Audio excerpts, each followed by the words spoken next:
This is the future, and it is happening now.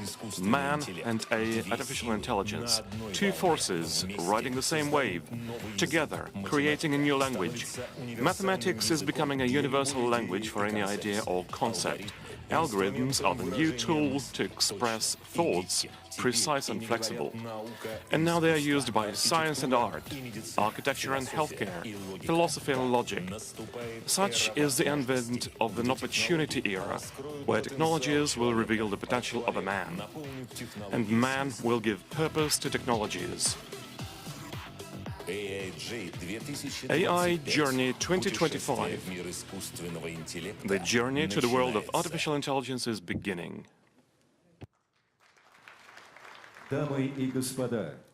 Ladies and gentlemen, the President of the Russian Federation, Vladimir Vladimirovich Putin.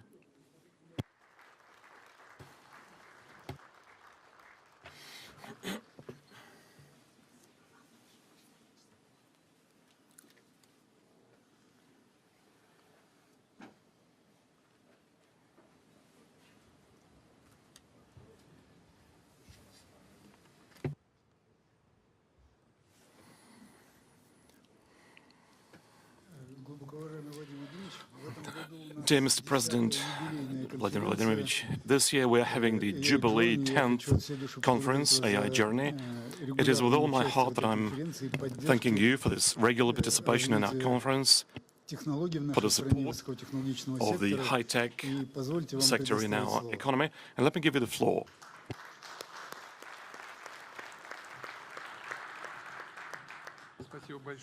Thank you very much.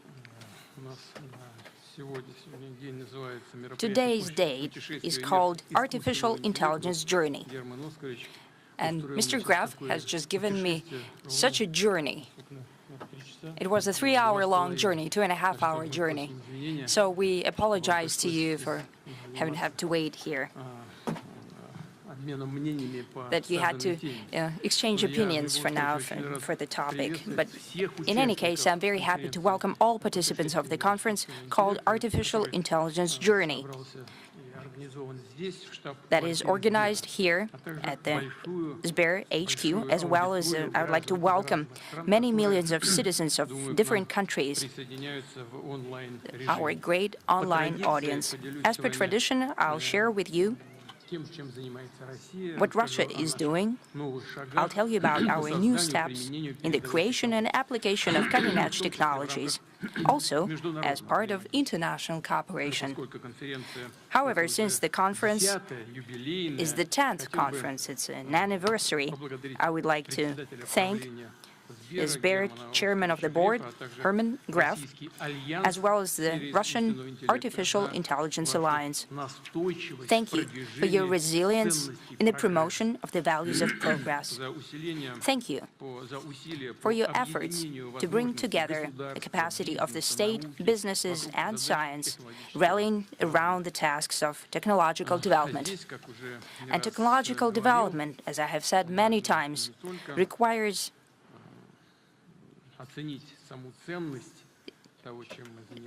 to take an evaluation of what we are doing. We also need to move forward, constantly move forward. Having achieved a certain result, not to stop at that, but to bring our joint work to a qualitatively new level, in order not to fall behind the speed and a tremendous scale of changes. During the previous conferences, we have spoken in depth about the generative AI, about language models trained at vast data sets, including texts and images. Even 2 years ago, such systems could only perform rather simple tasks, and today, using generative artificial intelligence, they're already creating intellectual assistants, the so-called AI agents, as well as unmanned transportation and robots. It's important that they are acting not according to strict and predetermined algorithms, but they're becoming increasingly autonomous in making decisions without intervention of a human. And those who already have such products and apply them receives a tremendous advantage in the efficiency and labor efficiency. It is apparent that generative AI technology is becoming essential and strategic. Possession of proprietary foundation language models is sought after not only by major companies but also by leading states. The development of artificial intelligence is evaluated to be possibly one of the largest technological projects in history. At the same time, the mainstream investment is flowing towards the increased computation capacity, as well as building additional gigawatts of capacity that has the decisive role for the reliable work of the whole growing digital infrastructure. To train the next, even more efficient generative AI systems. I have already mentioned before that during this decade, the consumption of electricity by data centers will more than triple.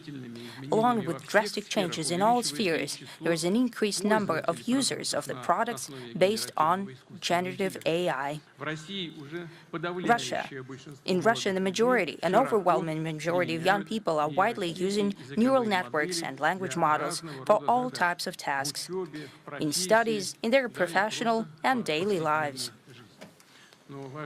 There is another important thing, is that such models produce gigantic mass of new data, and they become an important tool of dissemination of information. And that means that they're capable of influencing values and worldview of people, and to shape mentality of whole states and humanity on the whole.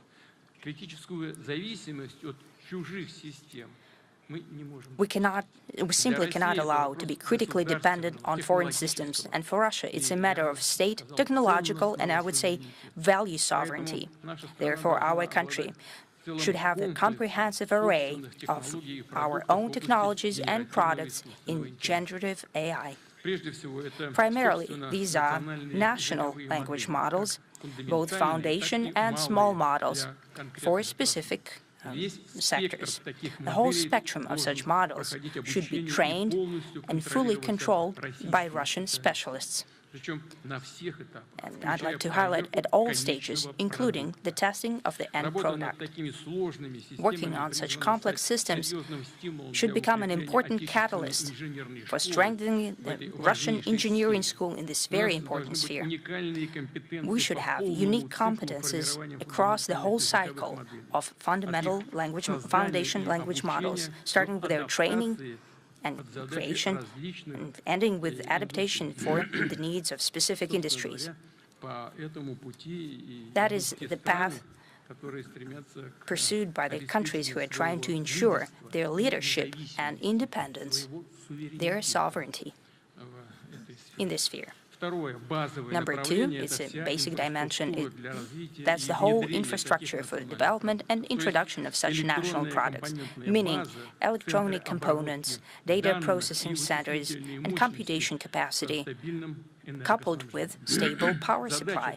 The tasks that I'm talking about right now are difficult and demanding.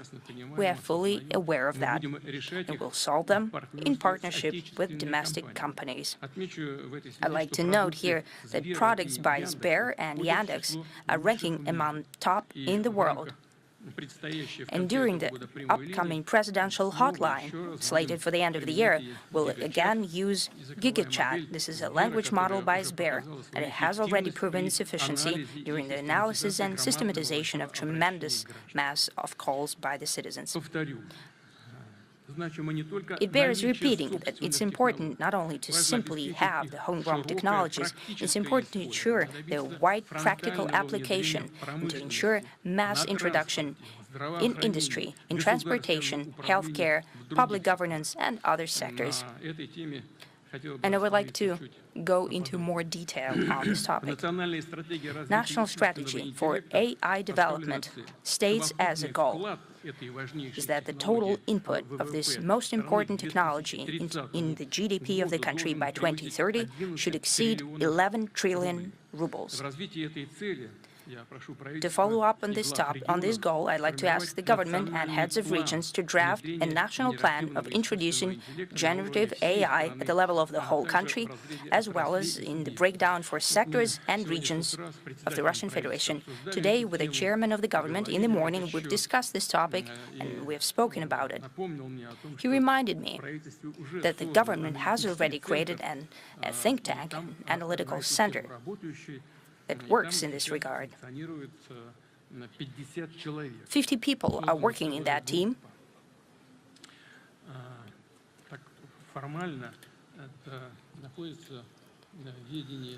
Formally, this team is working under the Ministry for Digital Development. However, it's not enough. It's not enough today. We need a real headquarters for the development of this sector if we want this work to be consistent and robust in all spheres that I've just mentioned. I mean, sectoral industries and regions in the ministries and agencies. We need an interagency headquarters that could indeed set the tasks to achieve implementation and control the result.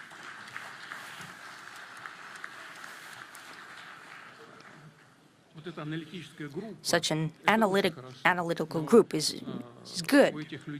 However, these people do not have the necessary governance resources. That's what's missing. So we need this power behind them. Therefore, I'm asking the presidential office and the government and the ministries and the government as a whole to think about the creation of this headquarters, leading this entire sector, engaging all stakeholders, or possibly they're not even aware that they're stakeholders in these processes, and we should explain it to them all together. I'd like to highlight that this implementation of this plan will become a crucial instrument to shape the demand for national foundation models, essentially a whole market of application of generative AI systems. Products using this technology already by 2030 should be introduced in all key spheres. I'm also talking about such solutions and intellectual assistance, AI agents. They should be used in the majority of governance and production processes. Already in March next year, the government, ministries and agencies should present exhaustive information about the use of AI in economics, in the social sphere and in the regions.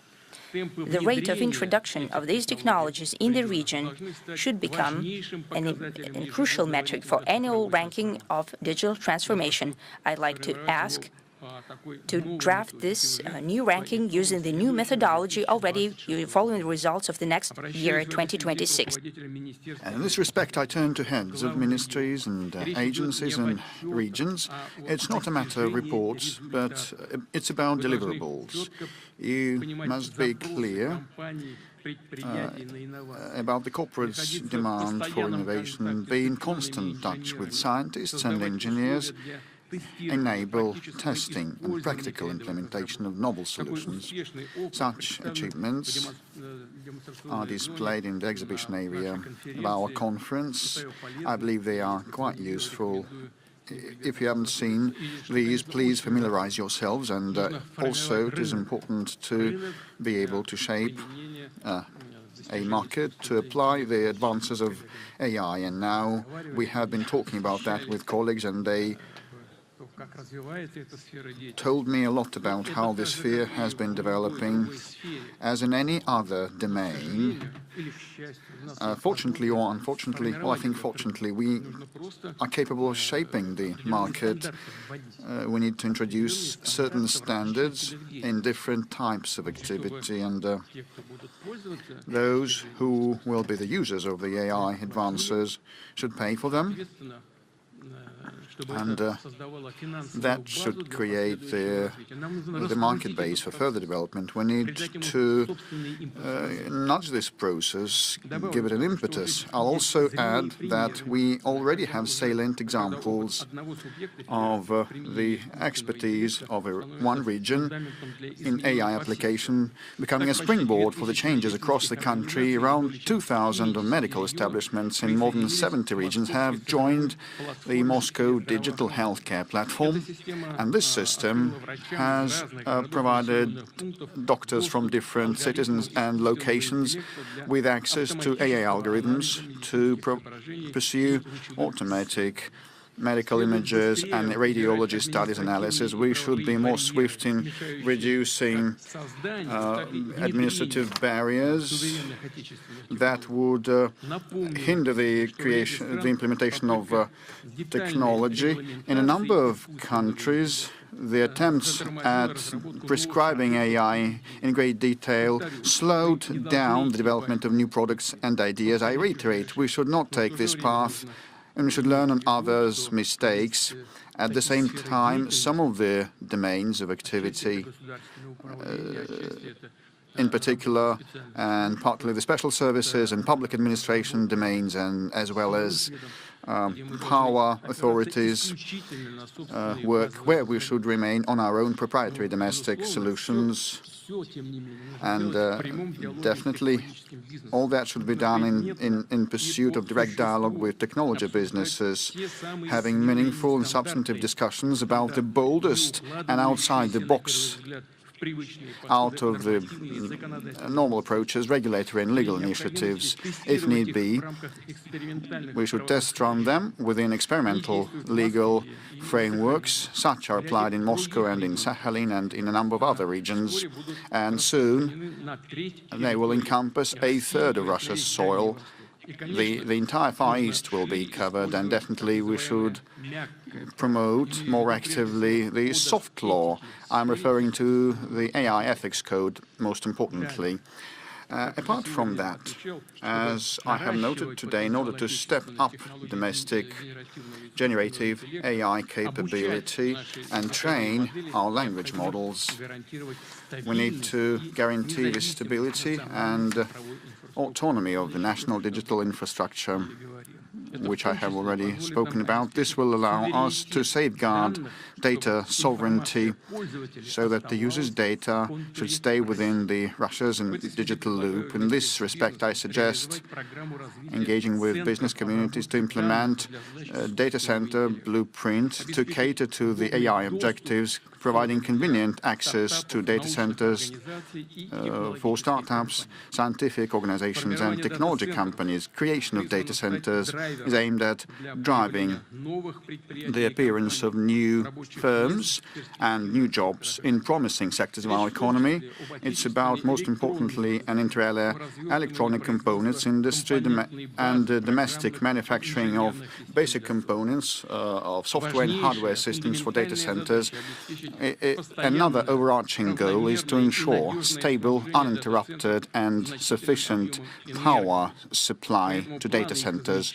So installation of their layouts should be clearly tied with further development of all our national energy infrastructure, including the state-of-the-art, contemporary, cutting-edge, eco-friendly and sustainable coal-fired generation, including other clean sources as well, like the nuclear power sector. Right now we have had a conversation with the professionals, and they say that the energy sources alone are insufficient. We need constant, uninterrupted, powerful sources of information so that they can be used swiftly to process data, and they should be next to the consumers and the users of the services. And this is a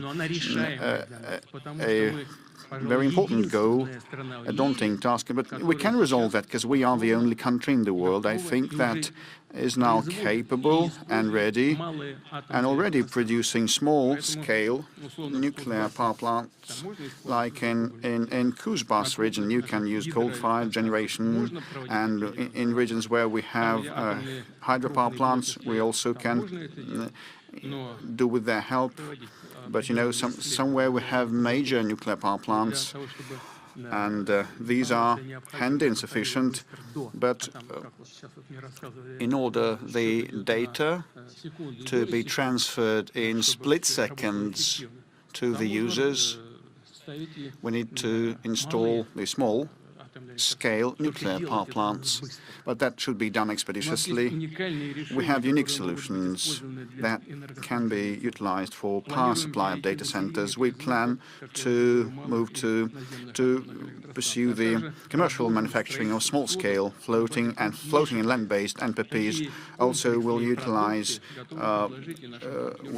major power plants to feed the data centers, and we're ready to offer our partners overseas such packages, comprehensive packages. With respect to our plans for future, in less than 2 decades, we plan to build 38 nuclear power units in the Urals, Siberia, and the Far East, and that will equal the current capacity of nuclear generation. The growing capability of domestic nuclear power will allow us to consistently expand the computing capacity for the AI. Dear friends, I will separately dwell on the international cooperation of ours. We will be building a joint framework in AI with our partners, working based on the bilateral agreements and in integration groups such as the Eurasian Economic Union, BRICS, and SCO and other formats. And we propose to approach the alignment of our national legislations to deploy AI solutions using the best practices of BRICS community. And definitely we intend to implement joint research projects, and in this respect we also have visible cooperation instances to cite, like the International Alliance for the AI, established last year, has launched in-depth scientific discussions about how the AI solutions will evolve in the forthcoming decade and what kind of impact will they be for manufacturing, transport and other industries.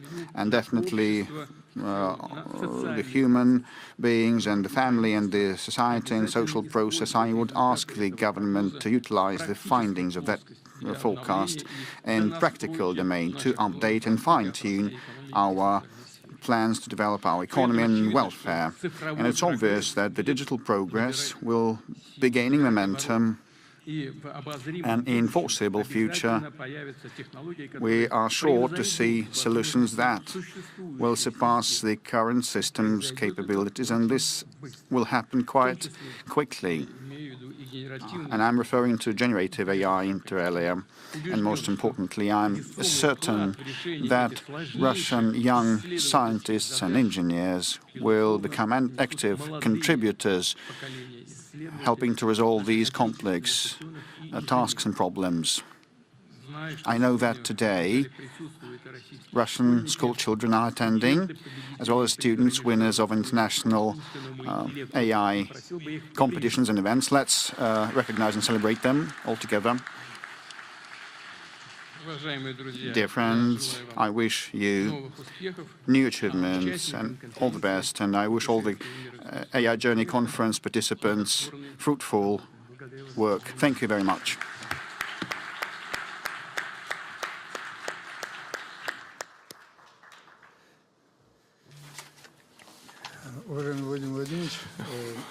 Dear Vladimir Vladimirovich, let me reiterate my words of gratitude for your attention to the issues of technology. I do apologize for spending that much time today to dive deep into this most important and probably most complicated of technologies. I don't think that many national leaders are that aware of technology issues as you are, and thank you very much for the very important notes and tasking that you gave. I would now like to announce that we decided to make an open source resource, our flagship, most advanced models like GigaChat Ultra Preview, GigaChat Lightning, the new speech recognition models, V3, image and video generation, Kandinsky, Kandinsky 5.0, something that we introduced as recently as today at this conference. These models will be distributed under license that will allow even commercial use, and this will become the largest open-sourced project in Europe. All these models will be made totally available open-sourced on an open-source basis. Also today we introduced a humanoid robot, the first humanoid robot based on GigaChat. It can get its bearings in an unknown space, it can work autonomously in this space, and this is certainly a new task in the development of the national robotics and AI, embodied or physical AI.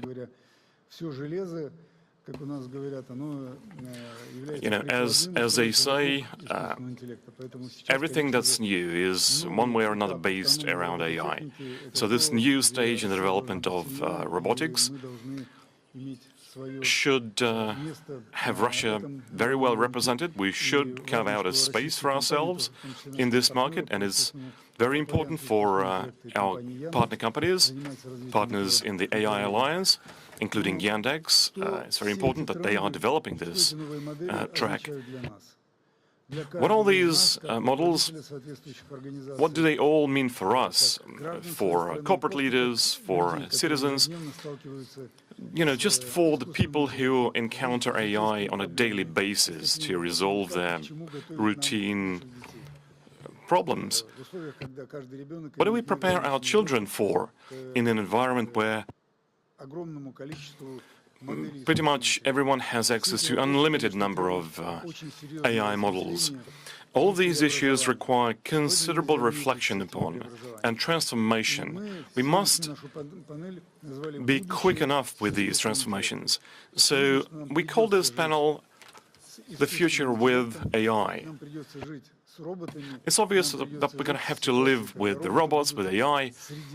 It's obvious that we're going to have to live with robots living among us.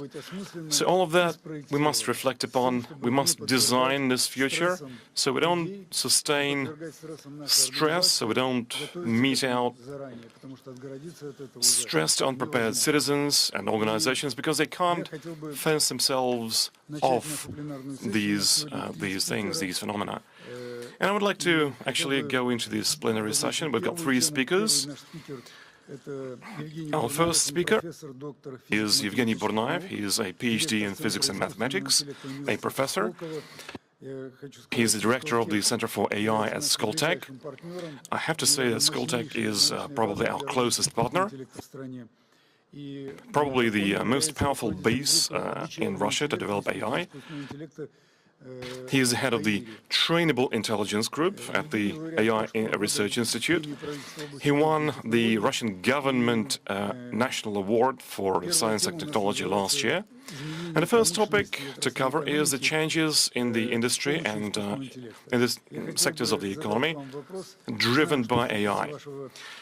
I would like to put the question to you, knowing that you're very much focused on practical developments in AI. In engineering, AI has benefited many companies practically. So what is your opinion as a scientist? What scientific developments will effect the most significant impact on the industry and economy as a whole? And what is your estimation of the next 3 to 5 years in terms of the appearance of the so-called hybrid labor, where AI is working alongside humans?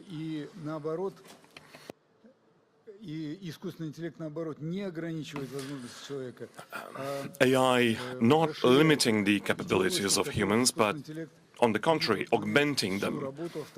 What about areas where AI will be working totally autonomously? In your opinion, what opportunities do you see already today, and what is the outlook for the next couple of years? Thank you very much for the question, Mr. Gref, Mr. Putin.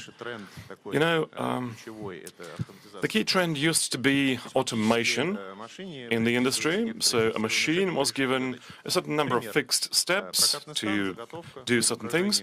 An example, in a steel mill, an image is used to analyze the defects in a prefab. But then a whole number of industrial processes are so complicated that you simply cannot automate to resolve these issues. For instance, you design a manufacturing site. The master constructor is setting certain parameters, then certain engineering teams start working with the regulations, with the design requirements, etc., etc. It's a multi-step process, very complicated. The problem is that if the high-level characteristics, the global characteristics, the global requirements of the site change for one reason or other, recalculating the whole thing as a cross-cutting process is pretty much impossible. So on the one hand, you can automate the work of individual engineers, but recalculating the whole string of steps is nigh to impossible using conventional tools. And it's a similar story in process management in manufacturing industries. But then we have multi-agent systems and generative AI. They allow to transition from automation to autonomization. We've got all kinds of generative models that can process not just images and texts, but they can process technical drawings.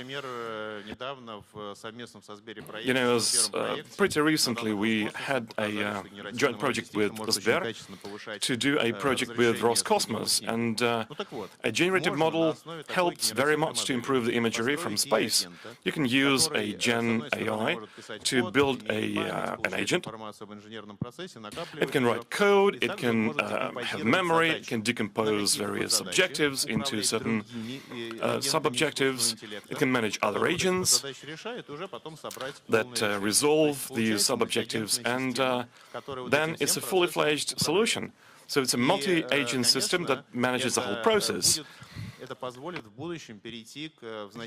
And this will allow to transition in the future to largely autonomous organizations, not just factories, it may be autonomous offices, it may be autonomous service companies, etc. So in a sense, it will be an organism of interacting AI agents to manage tech processes, complicated tech processes, manufacturing, logistics, supply chains, finances, energy. It may be applied in public services, in city management, etc. And for Russia, this is a boon. Why? Because we've got a lot of jobs to do, and we are short on people. And I have to say that new professions will emerge. Engineers used to use software to design things, and now they will have to master the skills of using AI to do things with AI. To implement this in the businesses, we need to ensure information security, cybersecurity. We have the tools for this, and we understand how we need to develop this to ensure both the confidence levels and the security, cybersecurity.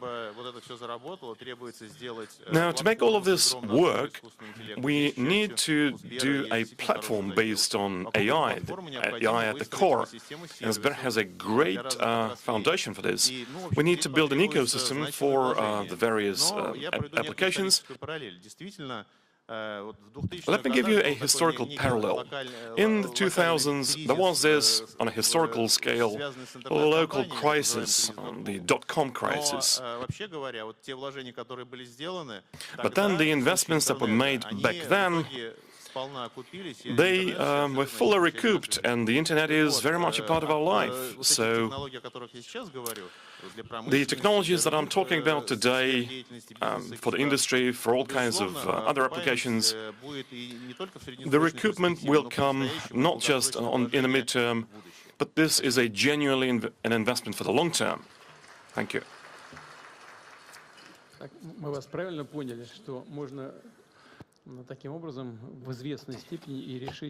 Do I get you correctly that we can resolve the labor shortage problem?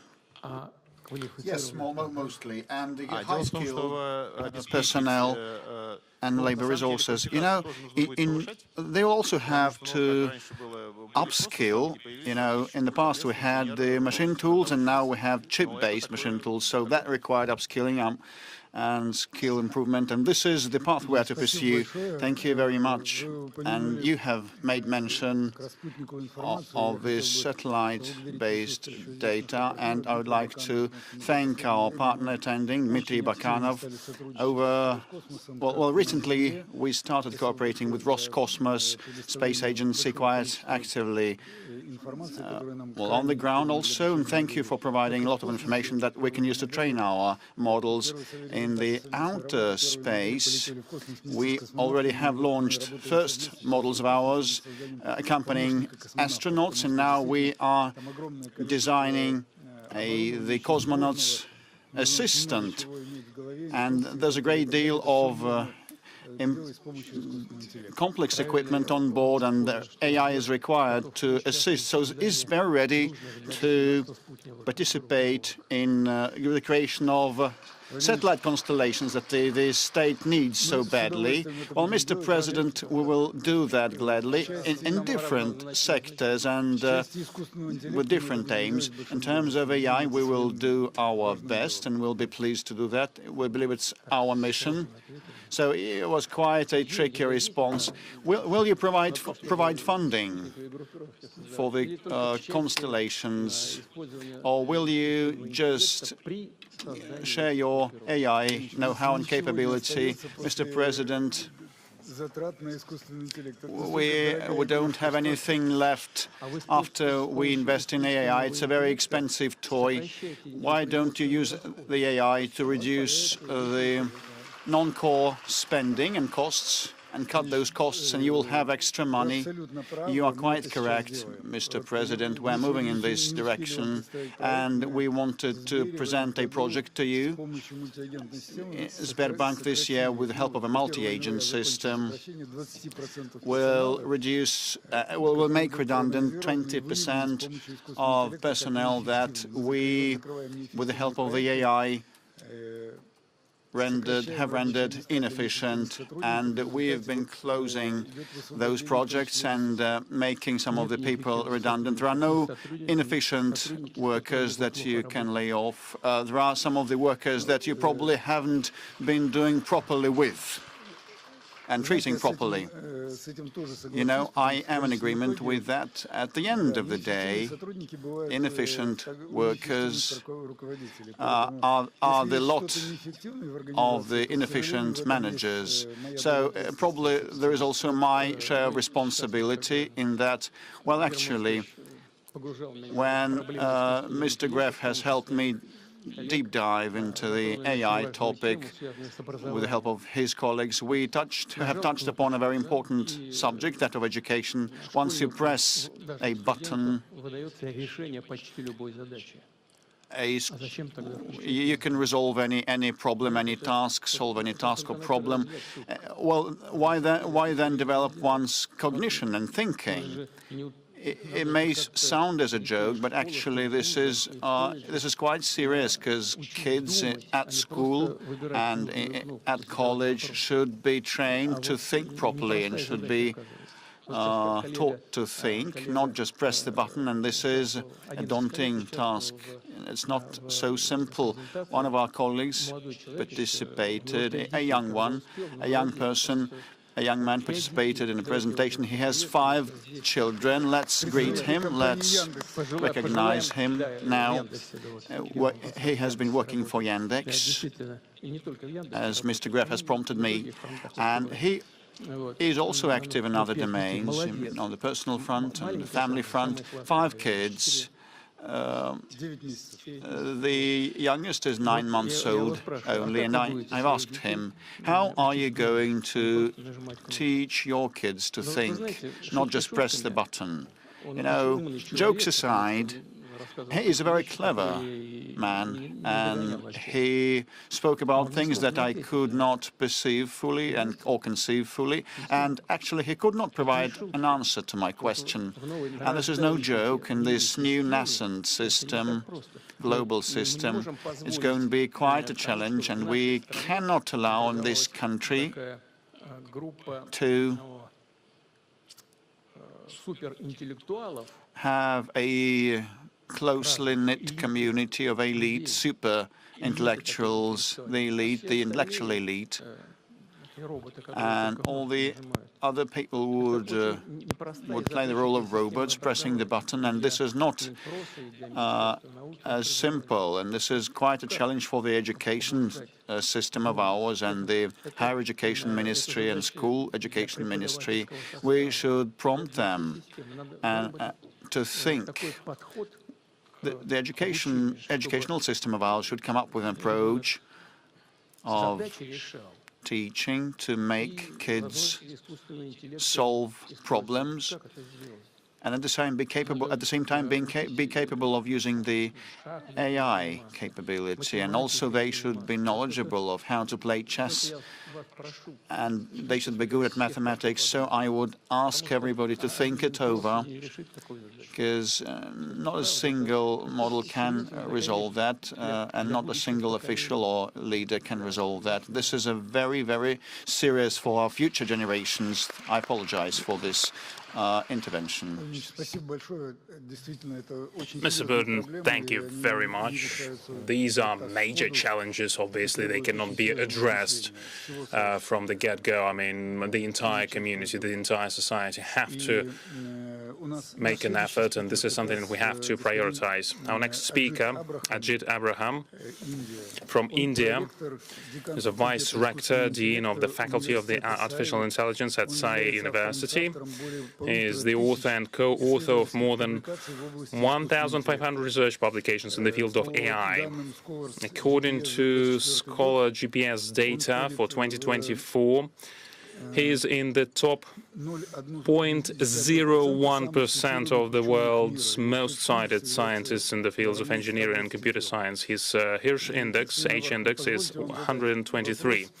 A question to you, Mr. Abraham, related to science and education. Because obviously in the era of AI, science and education goes to a totally new field. These are the fields that are so important, without which you cannot develop the entire country, and obviously you cannot develop any technologies without science and education. What is the future of science, if I may ask? We reported to the President that this year AI, for the first time, authored an article that was published in an A* journal, and up until 2030, according to all expectations, AI will write more than 1 million scientific articles. Without AI, this number would be 43,000. It is obvious that researchers cannot even read all these articles. How do you think the research work will be organized? What will scientists do? How will they work? And if you have any ideas, how should we transform education? Because you are working in the higher education system, so how do you transform the higher education system to make sure it is adapted to the era of the generative AI? Please. Thank you. Thank you. First, I will take a few moments to summarize our AI Foresight event. During the last AI journey, as per the advice of President Putin, we organized a Foresight session to understand some of the current challenging problems, future opportunities, and finding ways how we can work together to some of the cutting-edge challenging problems, contributing to the community, to the country, and doing something great to the planet. So we had close to 270 researchers from industry and academia from nearly 36 countries participating in this massive exercise during the last 1 year. Personal interviews, sessions in different countries, online, offline, all these helped us to bring all this knowledge together. And I would like to take this opportunity on behalf of all the members and the participating nations to thank Russia for chairing this session and providing this opportunity for all of us to work together. We have seen a massive transformation, how AI is changing the world, from machine learning to transformers to large language models, to multimodal models, to agentic systems, to context-aware systems. We have our colleagues working in various new areas like responsible AI, explainable AI, ethical AI, digital twins with cognitive capabilities, human and AI working together, systems, something like that. So all these things are changing in a very big way in the technological field. And AI is going to change the way we live, the way we operate, the way we do business, the way we teach our students, the way we do many things in daily life. I would like to quickly point how scientific literature, what I would say advancing scientific progress is going to be affected using artificial intelligence. From understanding literature, I would say if we want to do something new, it would have taken months to years to summarize a new area. But with generative AI, we can summarize this in few days to few weeks, starting a new area, formulating hypotheses, doing experiments, analyzing data, augmenting data. Sometimes we don't have the data, but we can augment using various generative AI tools. All these will definitely speed up scientific discovery, and even we can improve the results within few days to few weeks, which would have taken sometimes months to years, 5-10 years ago. So I think AI is going to change in a very big way, and there could be questions about our own existence, whether scientists will lose our job. Apparently no. A scientist will be working like a lab by doing multiple things, accessing various data points, problems. We can scale up our own productivity, our own research, contributing a lot of things to the community, which will all speed up scientific discovery and the way many things would progress in the planet. Some of us could ask, will AI affect cognitive abilities, will take away critical thinking? But again, without that, without critical thinking, without reasoning, without cognitive abilities, we might not be able to challenge these platforms so that we can get the best fruits out of these platforms. It is taking in a very different dimension from smart homes to smart cities to manufacturing hubs, smart transportation systems, smart hospitals. Imagine if you're walking to a hospital and for a regular checkup, taking some blood samples and using some imaging, and you're getting a predictive diagnostics that you're going to get a neurological disorder probably in the coming few months or few years. That is how healthcare is progressing in a very different way. From the Indian context, the government of India is doing a lot of wonderful things. The AI mission invested about $1 billion for sending technologies from urban areas, rural areas, helping various stakeholders in various aspects from manufacturing, healthcare, agri-tech, media, legal tech, so in all spheres, the government of India is doing wonderful things. Startup AI mission is another big initiative by the government of India, training the youth.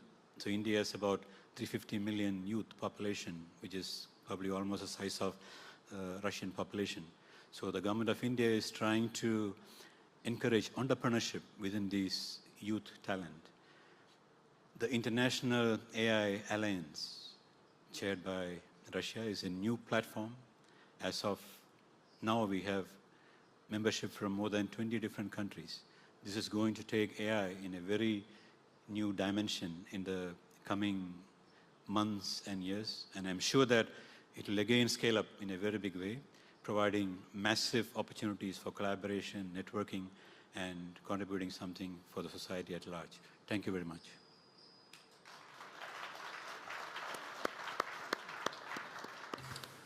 I just want to note that, most importantly, we cooperate with our Indian friends and will keep doing so.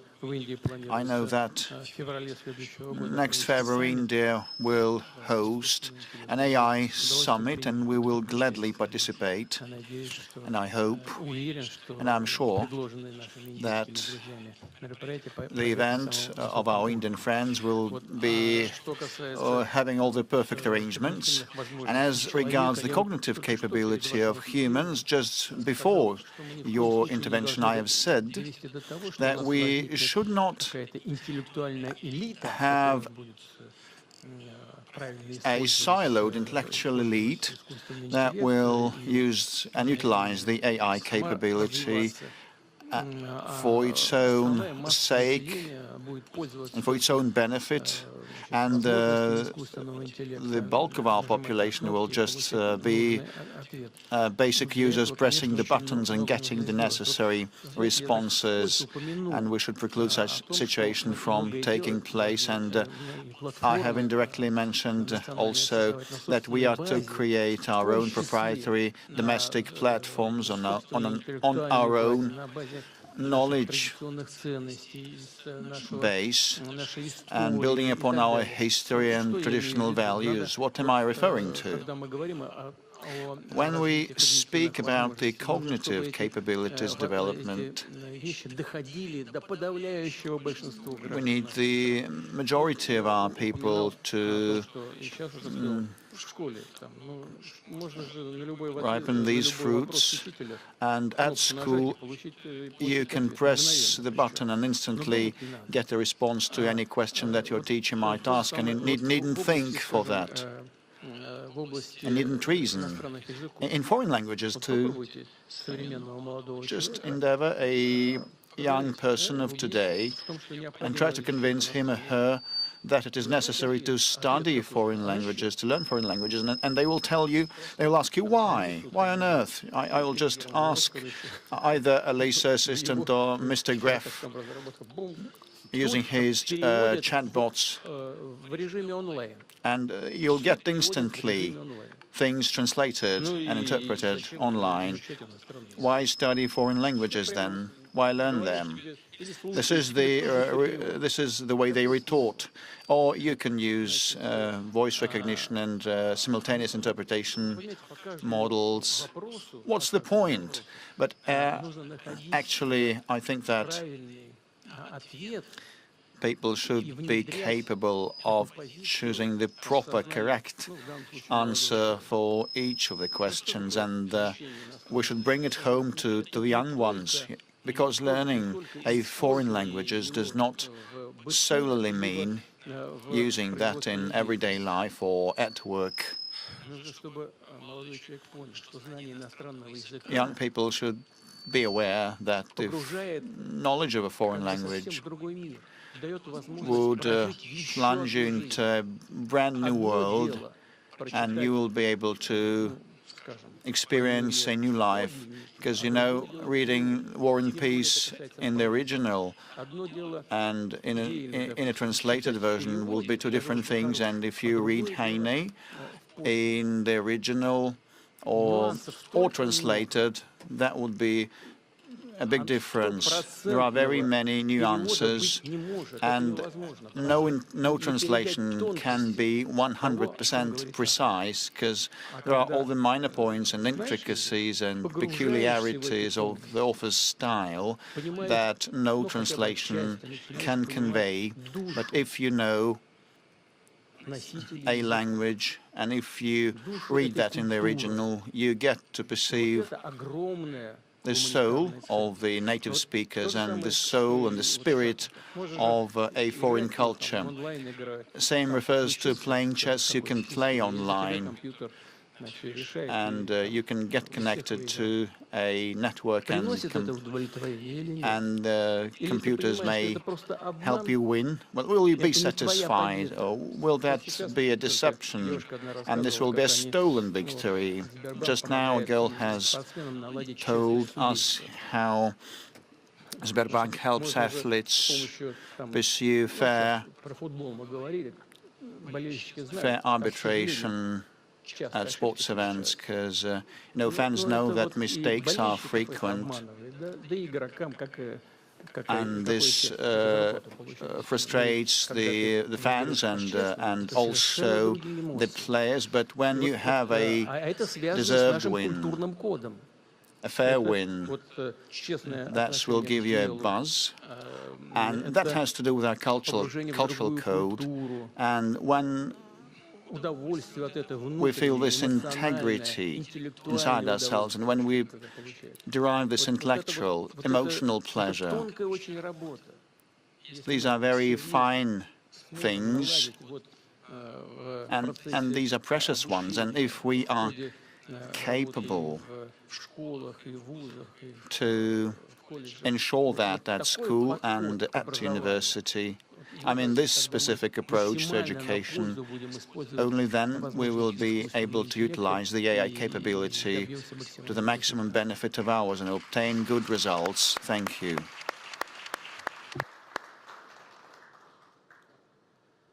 Ms. Putin, thank you very much. You very precisely pointed out the focus areas that we should prioritize, how to ensure that kids and people are motivated, how do we ensure we have a high-quality education, how do we explain to the kids that they have to learn instead of just pushing the buttons, without spending any intellectual resources on that. But because without spending any intellectual resources, you won't be able to do anything, you won't be able to develop. How to make sure that AI stimulates you, not kills your cognitive abilities. And according to your initiative, the project was launched and it was led by the scientists, and Ajit Abraham has mentioned that. I'd like to thank our partner on AI Alliance, and Kirill Mitriev from the Russian Investment Fund invested a lot in that and contributed a lot. I'd like to thank you, Kirill, and your organization, because without your participation, that international partnership would not be possible. And I would like to ask our next speaker. I would like to give him the floor. Chen Tufan from China. He is a great expert who has worked in various technology companies for a decade. He has worked in Baidu, one of the largest tech companies, and in Google, one of the largest American companies. He was heading the Department for Strategic Research, and after that he decided to do writing, to engage in writing, and with Kai-Fu Lee, a great AI expert, he co-authored the book AI 2041. He authored quite a lot of books, and he is one of the experts in the futurology. He's a futurologist.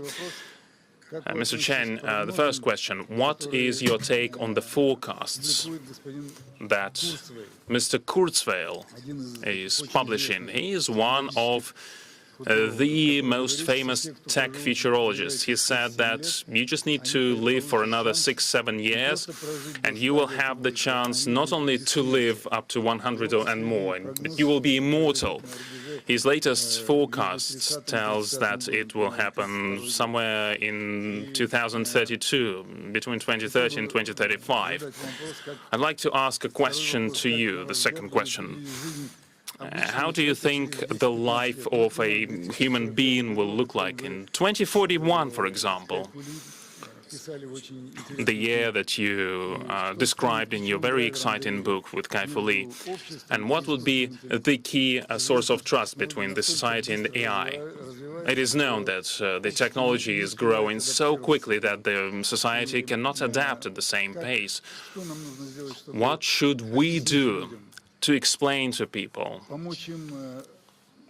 and to help them adapt, help them understand what to learn and what skills to train, how to ensure that they have the motivation that the President has talked about, how to make sure that they are in demand on the labor market and, on a global scale, really, how to do that in this very uncertain, fast-changing times.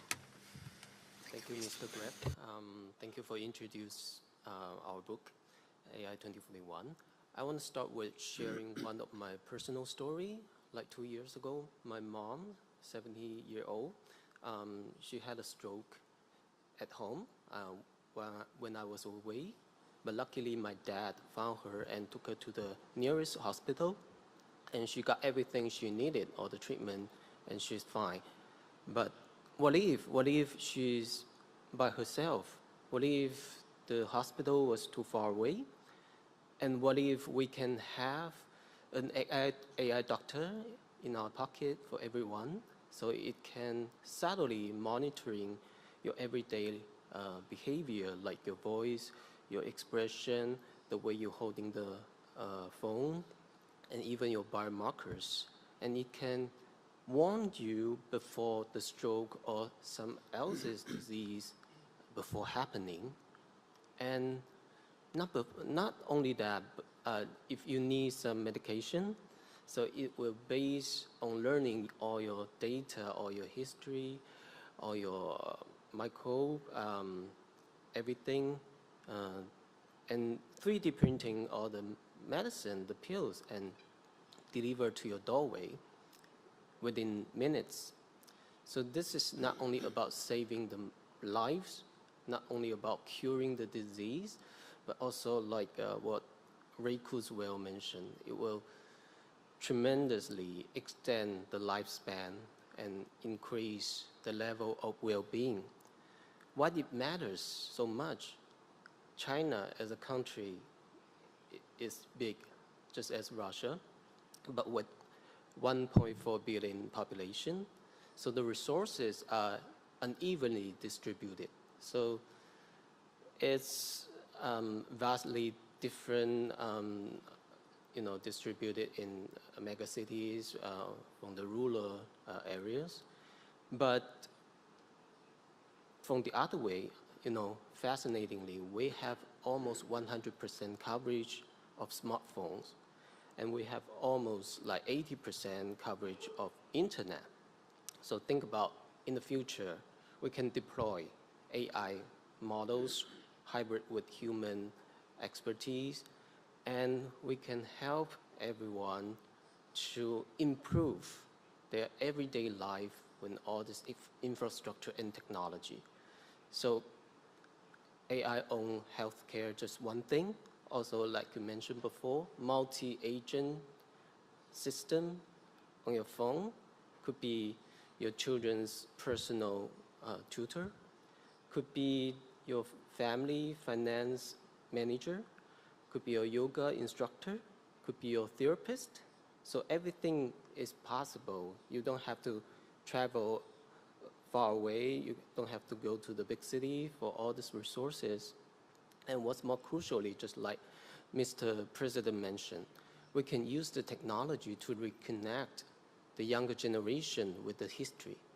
Just for example, my colleague students from Hong Kong, right now they're using Gen AI and 3D printing to transform all these Chinese mythology figures into fashion toys, and which makes folklore and culture more accessible and relevant. So Russia have as deep the culture and history as China. So definitely we can use the technology to strengthen their love for history and the culture. And also my friend's daughter, 40-year-old girl, She's using AI tutor to read Russian literature, which is quite amazing, right? So AI technology definitely help us to increase the exchange culturally. So go back to my mom. So what's happening to her? So during her recovery, my dad using AI as a tool to create all this funny little animation to cheer her up, so make her laugh. So this is what reminds me in Chinese. AI, artificial intelligence, actually basically the same word as the word love, ai. So this reminds me technology is always about love, about caring, about connecting the people. And I think that's why Chinese government invests so much to support the development of AI technology, from infrastructure to legalization. So creating tremendous, impact across sections from education, healthcare, and manufacturing, and smart city, etc., etc. And this is, as a science fiction writer, I really want to invite everyone to imagine a bright, optimistic, and constructive future about the technology together. So thank you. Thank you so much.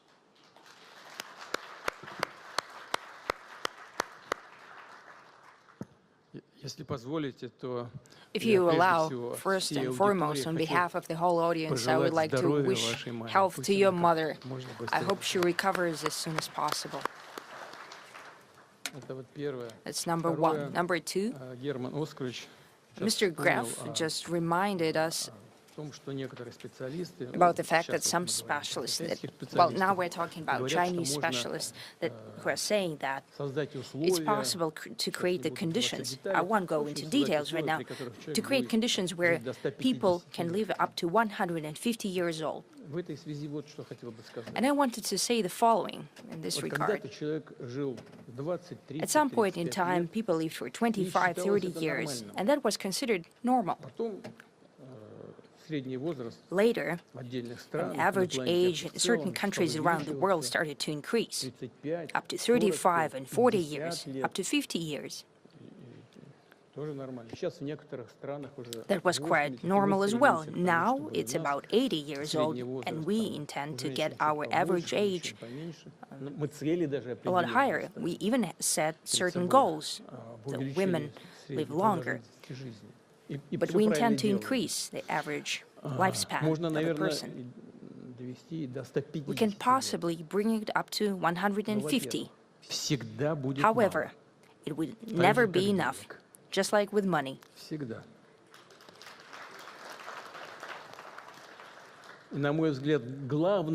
I think that the main question here is not how long you live. It's about how you live your life. What for? For the sake of what?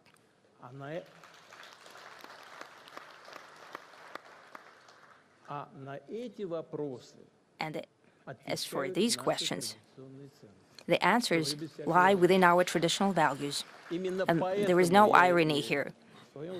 Therefore, I mentioned it both in my remarks, and I'd like to wrap it up with this. Following the developments of our national platforms, they should be based on our traditional values of all nations within the Russian Federation.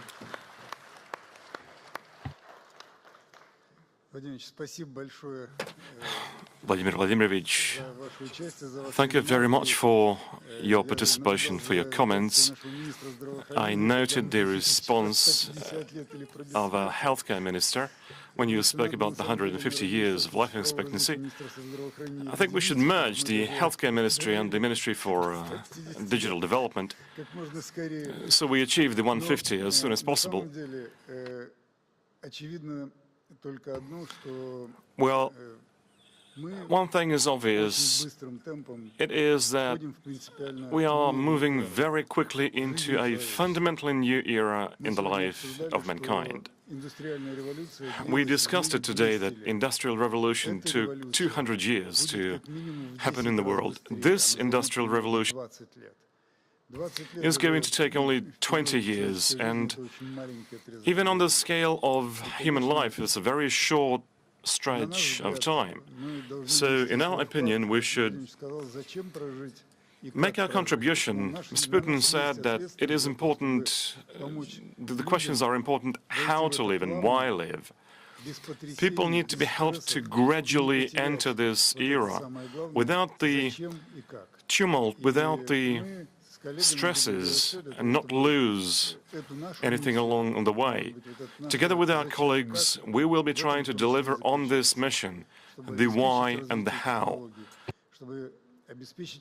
ensuring the development of the technologies, the competitiveness of the country, but stay short of cataclysms, of stresses that will affect millions of people that have no direct relation to the development of this technology. It is our responsibility to adapt the technology in a way that will make the lives of these people better, in ways that will make healthcare more accessible right across the country, to make education more accessible for all the people, and make all the digital services more accessible so that people live a bit longer and a bit more happy, just a bit happier. And to this end, we are uniting into this network, creating the International AI Alliance. Mr. Putin, last year you launched this alliance, the signing of the agreement on the alliance, and this year we are expanding the number of countries that are signing their accession declaration. May we proceed with the ceremony? Please, colleagues, go ahead. The ceremony for the accession of new members to the AI Alliance. Dear participants of the AI Journey Conference, let us welcome the new members of the AI Alliance. Very warm welcome to the new representatives of AI alliances, national AI alliances and AI institutions from 11 countries who are joining the alliance both in presence and by remote.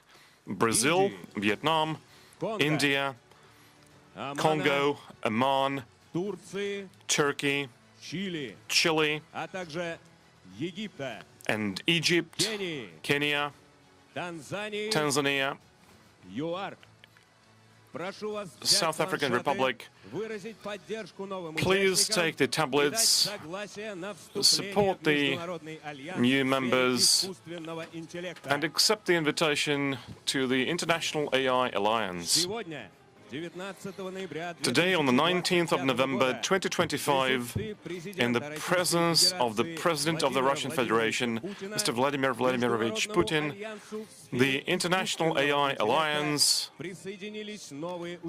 was joined by new participants. Now the total membership of the alliance stands at 28 organizations. Greetings to the new members of the alliance.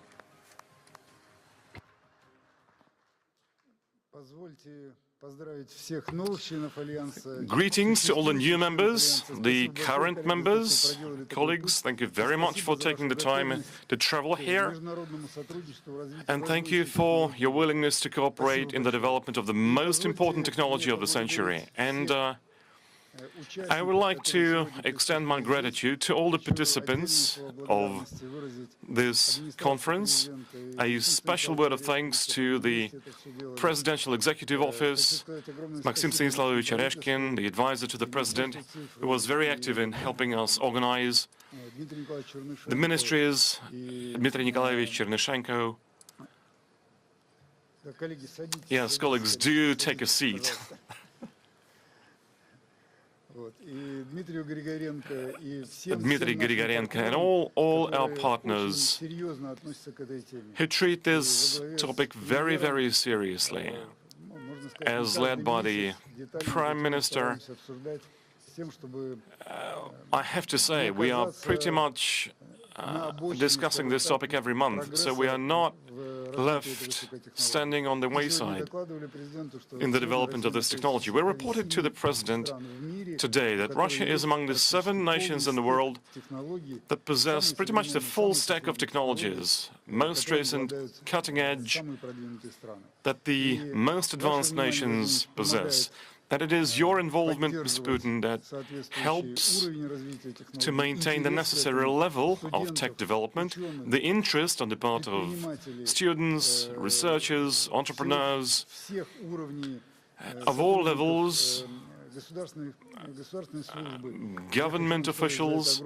Thank you very much indeed, sir. We will do everything in our power to move our country along the way with as great confidence. Thank you.